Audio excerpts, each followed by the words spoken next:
रात के 12:30 बजे थे। पूरा गांव गहरी नींद में था, लेकिन गांव से थोड़ी दूर एक पुरानी जर्जर हवेली खड़ी थी, जिसका नाम घर घर में अंधेरी हवेली के नाम से जाना जाता था। हवेली के सारे दरवाजे और खिड़कियां बंद थीं, पर हवेली से अजीब आवाजें आते रहते थे। राहुल, एक जिज्ञासु युवा जो इन कहानियों पर यकीन नहीं करता था, उसने तय किया कि वह उस हवेली का रहस्य खुद जानेगा। दोस्तों ने मना किया, पर राहुल की जिद थी कि वह आज ही उस हवेली की तहकीकात करेगा। राहुल अकेला उस हवेली के सामने पहुंचा। हवेली के बाहर हवा इतनी तेज थी कि पेड़ जोर से हिल रहे थे और पत्ते घूम घूम कर आवाज कर रहे थे। राहुल ने अपनी टॉर्च जलाई और हवेली का बड़ा लोहे का दरवाजा धीमे से खोला। जैसे ही दरवाजा खुला, अंदर गंदगी, धूल और कुछ सड़ी हुई खुशबू ने राहुल के नाक में दस्तक दी।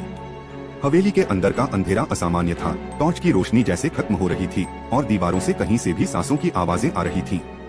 राहुल ने अंदर कदम रखा और एक पुराना झरना जहां से पानी टपकता था सुना। अचानक भयंकर ठंडी हवा चली और किसी ने धीरे से आवाज दी, यहाँ मत आओ। राहुल ने खुद को संभाला, पर टॉर्च की रोशनी बारी बारी से मंद पड़ने लगी। हवेली के भीतर एक लंबा गलियारा था, जिसमें डरावनी छवियां बनी थीं, खून के दाग, टूटी हुई तस्वीरें और अधूरी कहानियां। गलियारे के अंत में एक बड़ा कमरे का दरवाजा था, जो आधा खुला था। जैसे ही राहुल उस दरवाजे के पास पहुंचा, एक ठंडी छाया अचानक उसके पीछे गुजरी। कमरे के अंदर जाकर उसने देखा कि एक पुरानी डायरी खुली पड़ी थी। डायरी में लिखा था, जो भी इस हवेली में आएगा, उसकी आत्मा कभी बाहर नहीं निकलेगी।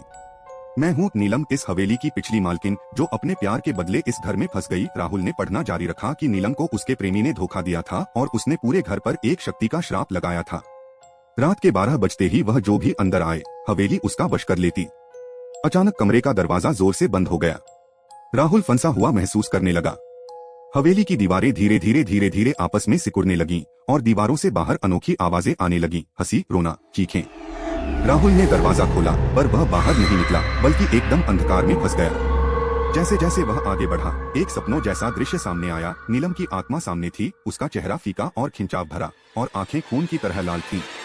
नीलम ने धीमी आवाज में कहा, अब तुम भी मेरा हिस्सा बन गए हो। इस हवेली का श्राप कभी खत्म नहीं होगा। राहुल ने डर के मारे चिल्लाना शुरू कर दिया, लेकिन आवाजें उस पर हावी थीं। हवेली की दीवारें अब बंद होने लगी थीं और उसकी चीखें हवा में खो गईं। सुबह गांव वाले उस हवेली के बाहर पहुंचे, मगर राहुल कहीं नहीं था। केवल उसकी टॉर्च और डायरी वहीं मिली, लेकिन डायरी के आखिरी पन्ने सूखे खून से लाल हो चुके थे। कहते हैं, अगर आप सफेद चांदनी वाली रात में हवेली के पास जाएंगे, तो नीला परछाई आपको खींचेगी हवेली के अंदर, और जो एक बार अंदर जाएगा, उसकी चीखें सदा हवेली की दीवारों के बीच गूंजती रहेंगी।